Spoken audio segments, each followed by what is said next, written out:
So, this all started when I was 17, I'm currently 21F.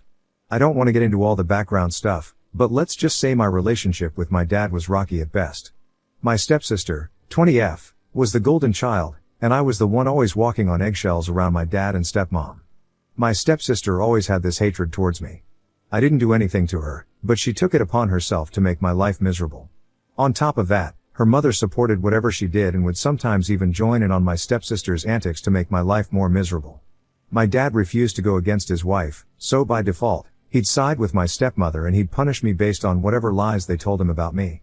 Initially, I tried to fight for myself, but I quickly realized that nobody in that house actually cared for me, so I began to keep to myself and barely interacted with them.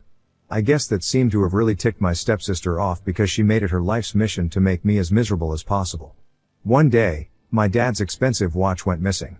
It wasn't just any watch, this thing was a big deal to him. I didn't know it was gone until I came home from school to find my dad furious, my stepmom giving me cold glares, and my stepsister acting all innocent. I knew something was up, but I couldn't figure out what. Then, out of nowhere, my stepmom started accusing me of taking the watch. She said I must have stolen it because I was acting strange lately and desperate for attention. My stepsister backed her up, of course, saying she saw me acting suspicious around my dad's room. And just so I can be a little clear, the only suspicious behavior of mine was about me mourning the death of my cat who I'd had since I was 3 years old. Of course, I was desperate for attention. My cat was the only thing that kept me anchored when my parents went through their divorce and I wasn't allowed to live with my mom. My behavior for desperate attention was only me breaking down into tears for a few dinners which my dad used to insist we all do as a family. The only reason I broke down into tears was because my stepsister made it a point to joke about how the house feels so much better without my ugly creature there. My dad never tried to tell my stepsister to not be so heartless. He'd simply tell me to stop being emotional. Anyway, I was completely blindsided by what my stepmom and stepsister were blaming me for. I didn't even know the watch was missing, let alone me having to do anything to do with it. I tried to defend myself, but it was like talking to a wall. My dad was already convinced. He went off on me, saying I was just like my mom, who he always called crazy and lunatic, and that I had to leave. He kicked me out right there. I was 17. I had no plan, and no place to go except to my mom's house, which I did. For the next 4 years, I didn't hear a word from my dad, even when I did my best to reach out to him and clear my name. Not a text, not a call. Nothing. I knew in my heart that I didn't take that watch, but they didn't care. My stepsister and stepmom had pinned it all on me, and my dad just went along with it. It hurt me a lot that he just accepted their version of the story without even trying once to cross-check with me if that was the case. I tried to move on and focus on rebuilding my life and trying not to think about how betrayed I felt. My mom, who is not very mentally stable and needs a lot of attention, pretty much consumed my life. If there was one positive outcome of the whole situation, it was that I got to spend proper time with my mom. I managed to graduate high school and then college as well, and my dad was absent from both events. It hurt a lot, but as the days went by, the pain decreased little by little. Fast forward to a few weeks ago. My grandpa was turning 75, and despite everything, I was invited to his birthday party at this farmhouse he had rented for the day.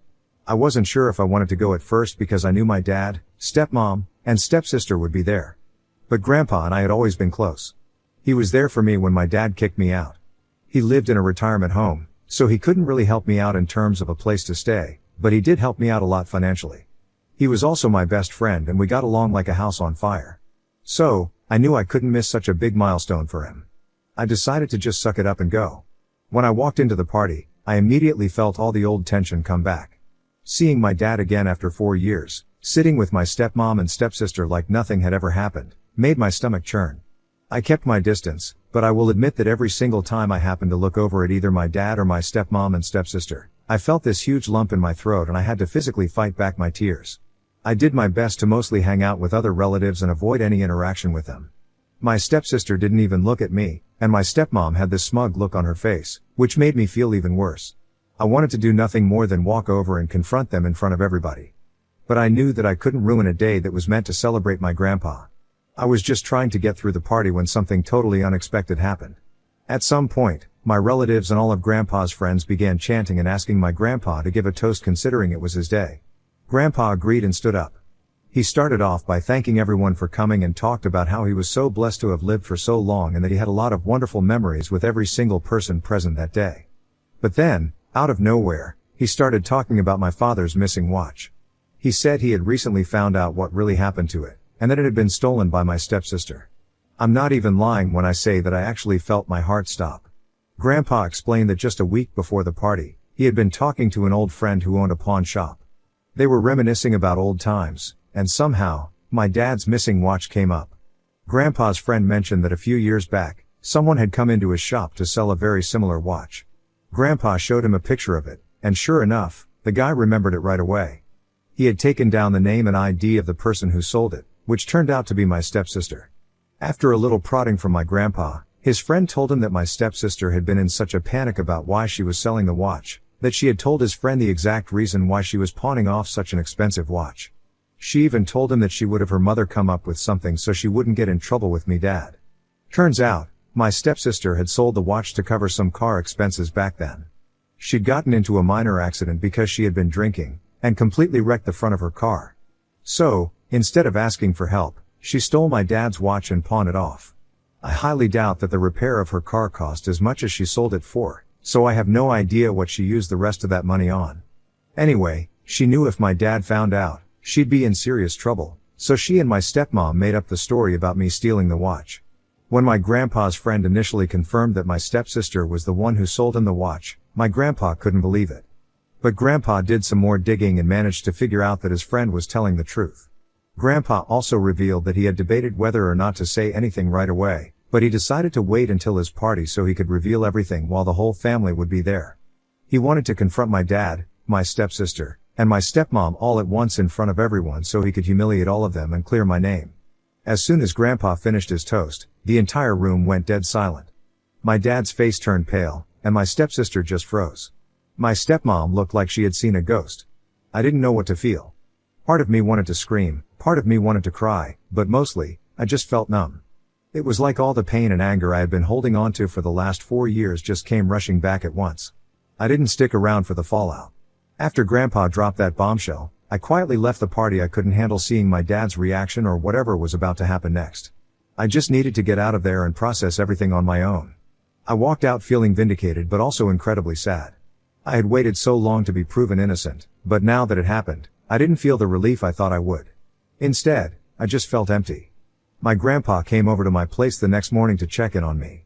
He was genuinely worried that he had done something wrong by bringing my family drama up in front of our entire family and his friends, but I assured him that I was very grateful for what he did for me. He told me that he understood how I might be feeling and told me not to rush into any decision regarding my father. He told me that he'd have my back no matter what my father or his family say about me, and also he'd support me regardless of whatever decision I made regarding where I stand with my father. Now, I don't know what to do. My dad has been trying to contact me nonstop since the party. Initially, most of his texts and voice messages were him apologizing and asking for forgiveness. He was saying that he was wrong and that he wanted to make things right. Then they slowly started becoming about how I had apparently brainwashed his father and tried to ruin his relationship with my stepmother. Of course, that hurt a lot. I mean, is there any way that this man would choose me over his rotten wife and daughter? Sorry that was mean, but I don't know what to do with how I feel. My dad is still asking to meet me and talk about everything that happened, and I don't know what to do. I don't think that my dad will apologize for anything, especially after his last few texts about me brainwashing Grandpa. But on the off chance that he does apologize, I don't know if I can ever trust him again. It's been 4 years of feeling like I didn't matter to him, that he could just toss me aside like that. As for my stepsister and stepmom, I haven't heard a word from them, and honestly, I don't want to. They ruined my relationship with my dad and turned my life upside down. I don't think I could ever forgive them for that. So, either for not wanting to see my dad or to forgive my dad and for still feeling bitter about everything that happened. Update 1. It's been a week since I last posted here and I've lost count of the number of comments and messages I got, begging me for an update, so here it is. First of all, thank you to everyone who commented and empathized with me. Thank you for all the advice and your criticisms also. It's crazy how many people actually cared about what I was going through. A lot of you told me to go no contact with my dad, while others suggested giving him a chance to explain. Well, I ended up deciding to meet with him, even though my gut was screaming not to. I don't really know why I agreed to it. Maybe I just wanted closure. Maybe I wanted to give him the benefit of the doubt, though I wasn't sure if he deserved that. But deep down, there was a small part of me that hoped that he'd finally show some real remorse and prove that he was sorry for what he did. So, I texted him back and agreed to meet at a cafe we used to go to when I was younger. I figured it was a good neutral ground. When I walked in, I saw him sitting there, looking kind of nervous. It was weird seeing him after so long, especially after everything that went down at Grandpa's party. For a second, I thought maybe things could go back to how they used to be, but that feeling didn't last long. He started by apologizing, saying he knew he'd messed up and that he was sorry for believing my stepmom and stepsister. He talked about how hard it's been for him since the truth came out, and how he feels like he failed as a father. At first, I was starting to soften. I thought that there was a tiny chance of us being able to at least try to rebuild some kind of relationship. But then, things took a turn. He went on this long rant about how he'd been under so much pressure back then, and that he didn't know what to believe. Which, I mean, okay, I get it, but that doesn't excuse how he tossed me aside for 4 years. Then he began to actually accuse me of manipulating Grandpa. He said that he wasn't entirely convinced I didn't somehow stir the pot to make Grandpa turn against him and embarrass his family in front of everyone. I was so shocked by my dad's accusation that I couldn't even say anything initially. I mean, the guy basically admitted he still didn't fully trust me. I couldn't believe what I was hearing. I just sat there and stared at him, while I tried to process how he could say something like that. All those texts about him wanting to make things right, and now he wanted me to apologize? At that point, I started to realize this meeting was a huge mistake. He wasn't here to apologize, at least, not genuinely. He just wanted to clear his own conscience or shift some of the blame onto me. I called him out on it and told him that it wasn't fair for him to put any of this on me. I reminded him that he was the one who chose to believe my stepsister and stepmom without even giving me a chance to defend myself. But instead of taking responsibility, he doubled down, saying I was being unfair to him, and that it wasn't his fault because they, meaning my stepmom and stepsister, had tricked him. He even suggested that maybe I should forgive them because family is family. That was it for me. I couldn't listen to any more excuses. He wasn't sorry for what he did, he was sorry he got caught up in the mess and was embarrassed in front of the whole family. I told him I didn't want to hear from him anymore unless he could genuinely take responsibility for his actions. Then I got up and left. Since that meeting, I've felt weird, at least that's the best way I can put it. I'm relieved that I finally confronted him and saw his true colors. But I'm angry that he still couldn't just own up to what he did. He's still more concerned about how everything looks to the rest of the family than actually repairing our relationship. I feel like I've wasted so much time hoping for some kind of closure, only to realize it's never going to happen. And to top it all off, I heard from one of my cousins that my stepsister and stepmom have been trying to spin the whole situation again. They're telling anyone who will listen that I'm overreacting and blowing everything out of proportion. My cousin even said my stepsister was bragging that their side of the family is still sticking together, and I'm the one who's isolating myself. I don't know what's going to happen next, but right now, I'm done with all of them. My dad clearly isn't going to change, and as for my stepsister and stepmom, they've done enough damage in my life already. I'm just tired of being hurt by people who are supposed to care about me. So, yeah, that's where I'm at. I don't know what the future holds, but I'm definitely not rushing into forgiving anyone anytime soon. Update 2. Okay, so I was not planning on updating again, but things have gotten wild. I thought I was done with all this drama, but apparently, my family had other plans. Remember how I said my dad, stepmom, and stepsister were still trying to spin the situation? Well, let's just say that backfired spectacularly. After that meeting with my dad, I went no contact. I was done. I blocked his number, and I ignored any family members who tried to guilt me into giving him another chance. But 2 weeks after my meeting with my dad, my grandpa called me and asked me if I could come over to talk. I wasn't sure what it was about, but since grandpa was the only one who had my back through all this, I figured I'd hear him out. Grandpa essentially told me that he had come across some evidence while going through some old financial records of the company. He had been suspicious for a while, especially after everything that happened with the watch, and decided to do some digging. What he found shocked even him.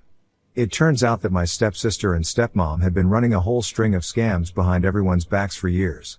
This wasn't just about the watch, they had been siphoning money from the company's accounts, my dad's accounts, taking out credit in my dad's name and racking up debt that they'd hidden from the rest of the family.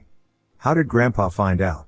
Well, it turns out my stepsister had a really bad understanding of how credit cards worked.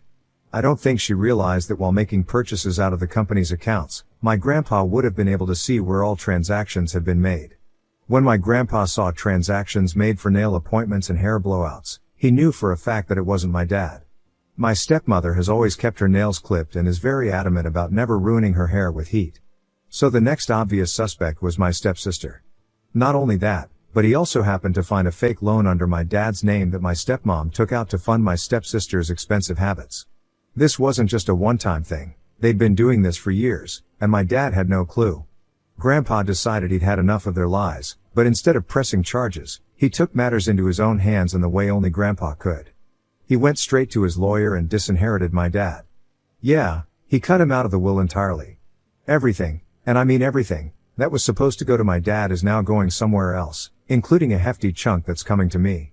Grandpa said that by siding with my stepmom and stepsister for all these years, my dad had proved that he wasn't responsible enough to handle the family's legacy. Not only that, but the fact that my dad kicked me out with nowhere to go, and even after the truth came to light, my dad still refused to apologize to me made my grandpa want to leave my dad with absolutely nothing. As for my stepsister and stepmom, they're pretty much screwed. Grandpa didn't stop at just disinheriting my dad. He also made sure that my stepsister and stepmom couldn't get their hands on a dime of family money. He got his lawyer to block them from accessing any of the trusts or family assets. So, everything they thought they were going to get their greedy little hands on? Gone. Grandpa's even going to help my dad sell his house so that none of them can continue to leech off him financially. They're going to be completely cut off. Oh, but that's not all. Apparently, when my stepmom found out what Grandpa had done, she lost it. And I mean a full-on meltdown. She tried to guilt-trip my dad into fighting back against Grandpa, but there's nothing they can do legally. My dad's stuck because he didn't protect his finances, and now he's basically at the mercy of whatever my stepmom and stepsister want to do next. And, here's the kicker. My stepsister had the nerve to try and reach out to me after all of this went down. I got this pathetic message from her, where she was basically begging for help because she doesn't have any money left to cover her bills or lifestyle now that Grandpa's cut them off. She even tried to spin this sob story about how she never meant for things to get so bad and that she's just been under pressure from our stepmom this whole time. Honestly, the fact that she had the nerve to text me about her struggles when she was the reason I was out in the streets at the age of 17 made me see red. Even when she was reaching out to me, she could not seem to take responsibility for her actions and instead was blaming it on her mother. I sent her a short response basically telling her that she made her bed and now she has to lie in it. I don't feel bad for her at all. She and her mom ruined my relationship with my dad and tried to destroy my life, so why should I care what happens to them now? Grandpa warned me that they might try to turn this back on me, and honestly, I wouldn't be surprised if they tried to paint me as the bad guy again. Which brings me to my dad. He's a wreck. He keeps calling and texting, but I've only responded once. I told him that until he's ready to fully take responsibility and stop blaming other people for what happened, I'm not interested in having a relationship. I can't keep putting myself through this cycle of betrayal and forgiveness, only to get hurt all over again. There's still a lot up in the air, especially with how my dad's handling everything. Part of me wonders if he'll ever fully cut ties with my stepmom and stepsister, or if he's just too deep in their lies to see the truth anymore. I guess we'll see. Right now, I'm focusing on myself, but something tells me this isn't over yet. Update 3, well, here we are. I wasn't sure I'd be posting another update, but a lot has happened, and I thought it'd be a good time to tie up all the loose ends. If you've been following my story, you'll know that my life has been one wild roller coaster of family drama. But I can finally say that things are looking up for me and not so much for the rest of my family. After Grandpa disinherited my dad and cut off my stepmom and stepsister from all the family money, things took a serious turn for them. My dad is in financial freefall. Grandpa wasn't kidding when he said he was getting that house sold. Turns out, he wasn't just helping my dad sell it, he was forcing it. See, Grandpa technically owns the property, and my dad was just living there under some fancy trust arrangement that Grandpa controlled. So, when my grandpa cut off all financial ties with my dad, it meant that the house that my dad was living in was also no longer his to live in. My grandpa gave my dad a chance and told him that he'd let my dad live there as long as my dad kicked my stepmom and stepsister out. Of course, my dad could never turn his back on the women who ruined his life, so Grandpa decided to pull the rug out from under them. Within a week, the house was on the market, and they had 30 days to vacate. Apparently, the news didn't sit well with my stepmom, and she absolutely snapped. I mean, we're talking about a public meltdown. She screamed at real estate agents, threatened my grandpa with lawyers, which is hilarious because her lawyer already told her she didn't have a leg to stand on, and even tried to guilt-trip my dad into fighting back. The cherry on top? My stepsister tried to get my dad to sell some of his remaining personal stuff just so she could keep paying off her car loan. Sometimes, I think I dodged a bullet by not properly growing up under my dad's care, because otherwise, I would have ended up just as spoiled and shameless as my stepsister. My stepmom and stepsister found it really hard to adjust to their new life. Not surprisingly, after they were cut off, my stepsister lost all access to the luxuries she'd gotten so used to. No more fancy shopping sprees or expensive trips. Everything was gone, and honestly, a part of me was happy about it. I think she desperately needed a reality check, and this was a great one. And remember how she was asking me for help? Well, I haven't heard from her since I told her off in my last update. I guess she's too busy trying to figure out how to survive without leeching off my dad and grandpa's money. Unfortunately for my dad, my stepmom tried to pull one last desperate move. She filed for divorce from my dad. Yeah. The woman my dad sacrificed everything for, turned her back on him. Who could have predicted it, right? Well, she figured that since my dad was now practically broke, there was no point in sticking around. She probably thought she could get a hefty settlement from him, but unfortunately for her, there was nothing left to take. Grandpa made sure that all of the assets were out of her reach, so now she's stuck with nothing. I can't say I'm surprised, though. She was always in it for the money, and once that dried up, she bailed. As for my dad, I haven't spoken to him since I told him I wasn't ready to have a relationship unless he took full responsibility for everything. And honestly, I think it's going to stay that way for a while. He's still living in denial, clinging to this idea that it's somehow my fault or Grandpa's fault for how things turned out. He refuses to see how he let himself get manipulated by my stepmom and stepsister. Until he can own up to his part in all of this, I don't see us having any kind of relationship. It sucks, but I've made peace with it. Grandpa, on the other hand, is doing great. He's been a rock for me through all of this, and we've grown even closer since everything came to light. We've talked a lot about the future, and he's made it clear that he wants to make sure I'm taken care of, especially after everything I've been through. So yeah, I guess this is the end of the road for this saga. My dad, stepmom, and stepsister are finally facing the consequences of their actions, and I'm moving forward with my life. I'm in a much better place now, both financially and emotionally, and I have no intention of letting any of them drag me down again. It's been a wild ride, but I'm proud of where I've ended up. Thank you to every single person who took time out of their day to leave comments and help me out. I hope to come back here one day, maybe 5 years down the line, and tell you all about how much better my life has gotten.